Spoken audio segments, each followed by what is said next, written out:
Welcome back to the Deep Dive. Today, we're plunging into a story that, honestly, it feels like something out of a sports movie. Just picture this. Tuesday, August 26, 2025, a warm evening in Rajgir, Bihar, India. There's a buzz in the air, yeah, but maybe not the huge fanfare you'd expect for, the usual hockey giants. No, this evening marks something quieter, but really significant. It's the arrival of a team that hasn't been on this particular stage in over 3 decades.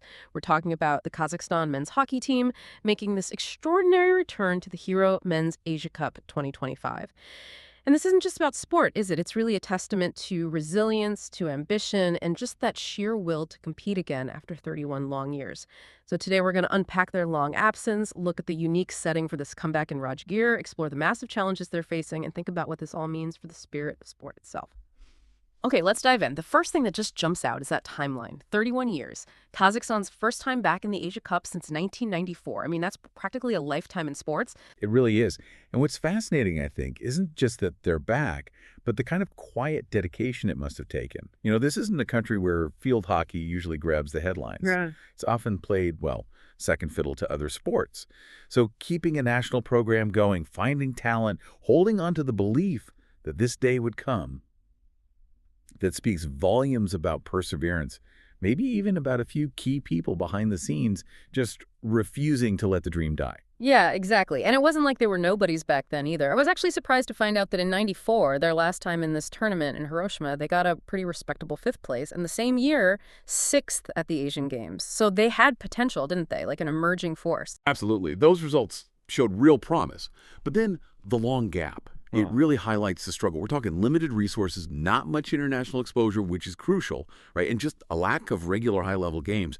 It's incredibly hard to keep a competitive program afloat without that sustained support and a solid pathway for players. Their story kind of shows how fragile these national sporting ambitions can be. So fast forward all these years, and here they are, back, ranked 81st in the world now, led by their captain, Yerkebulan Dyussebekov.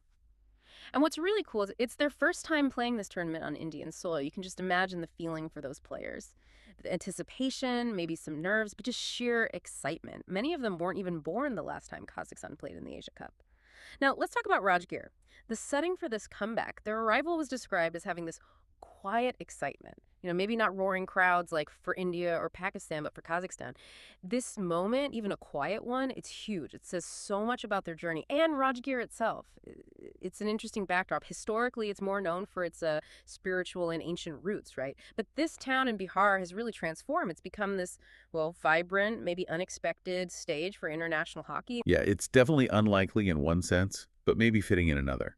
That state-of-the-art Rajgir Hockey Stadium is key. And this isn't its first rodeo. It hosted the Women's Asian Champions Trophy last year. So you see this deliberate push from the Bihar government. They're building infrastructure, promoting sports outside the usual centers. It's actually a pretty interesting model for developing sport regionally. Right. And the stakes here are massive, especially for a team like Kazakhstan. It's not just about the Asia Cup title. The winner gets that direct ticket to the 2026 World Cup in the Netherlands and Belgium.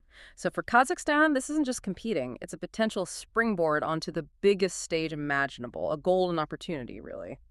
Okay, let's talk competition, because they haven't exactly been handed an easy path back. They've landed smack in Pool A. Yeah. And who's in there with them?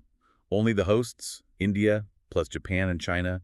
3 Asian powerhouses. Talk about being thrown in the deep end. It's the classic David versus Goliath situation, isn't it? Absolutely. It's a massive challenge right from the start. Look at their schedule. August 29th, they kick off against Japan, always disciplined, tough to break down. Then August 31st, it's China, who, they can pull off upsets. And finally, September 1st, they face the hosts, India, Asia #1, Olympic medalists. That's a huge ask. And it raises that question, doesn't it? What does success actually look like for Kazakhstan in this pool? It's probably not just about the wins and losses column. For them, success is surely about the experience these players gain, laying a foundation, showing they can compete, learning from every single minute against these top teams. It's about growth. Yeah, their captain, Yerkebulan Dyussebekov, he seemed to get that. He talked about how thrilled they are just to be in India, calling it a rare opportunity.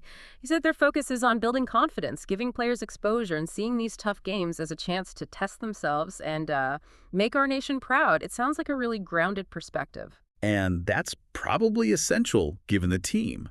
It's a mix, right? Youthful energy, raw potential, but many players stepping onto a stage this big for the first time. They've apparently trained intensively fitness, tactics, discipline. The captain mentioned fantastic energy in the squad. That kind of unity, that determination, that could be their biggest weapon. Definitely. Now, while Kazakhstan's story is, really heartwarming, we have to talk about the hosts. India, they're a powerhouse, led by Harmanpreet Singh. That drag flick is lethal and coached by Craig Fulton. They're looking very strong. Plus, they just had those intense matches against Australia and Perth, so they're battle ready. For sure. And remember, India got bronze in the last Asia Cup in 2022, and that was with a younger team. Shows their depth. This time, with World Cup qualification on the line, they've brought the big guns. Veterans like Manpreet Singh, Mandeep Singh, alongside rising stars like Sanjay, Jugraj Singh. It's a potent mix. Coach Fulton is saying all the right things, too, about taking it game by game, not underestimating anyone, even Kazakhstan.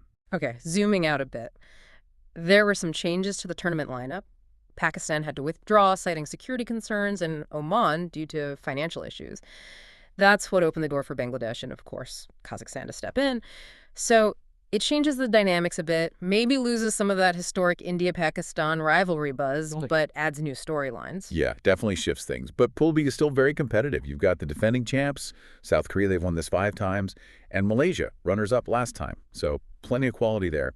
The format's straightforward but tough. Round robin in the pools. Top 2 go to the Super Fours, then the final on September 7th. It demands consistency. So let's bring it back to Kazakhstan, that underdog spirit. They know they're up against it, but the word is they're undeterred. That's what makes these stories so compelling in sports. And their strategy seems built around that. Focus on tight defense. Look for quick counterattacks. Play smart, disciplined hockey. Try to use that unity, that determination to maybe, just maybe, cause a surprise. Sometimes sheer will can disrupt more fancy teams. They could be a real surprise package if they play with that fearless mindset. Their captain summed it up again. We aim to play with heart and make Kazakhstan proud. You really feel that sense of national pride driving them. Exactly. And, knowledge is valuable when applied, right? For Kazakhstan, just being here, competing after 31 years, that in itself is a massive win. The goal now is to compete hard, show what they can do, and crucially, build something for the future. This tournament is an investment in the next generation of Kazakh hockey. And playing in Rajgir in front of those passionate Indian fans, the stadium entry is free, so the atmosphere should be electric. That's a challenge, sure, but also a huge opportunity for them to win some hearts, get noticed, and maybe spark something back home. Absolutely. It's about more than just the scores. So this deep dive, it really isn't just about results. It's about that human drama, isn't it? A nation finding its voice again on the sporting stage, the sheer power of the underdog. We've covered Kazakhstan's incredible 31-year wait, the new hockey stage in Rajgir, and the huge mountain this determined team has to climb.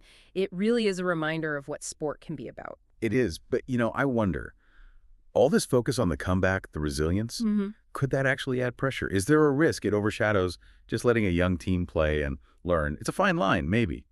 But ultimately, their presence is just fantastic for the game. A reminder that dreams don't really have an expiry date in sport. That's a great point. And it leaves you wondering, doesn't it, what other sleeping giants are out there in sports waiting for their moment? And what does this journey tell us about the kind of hope and sheer will that can keep a dream alive for decades? Something to think about. Thanks for joining us on this deep dive into what might be hockey's most inspiring comeback story right now. We'll see you next time.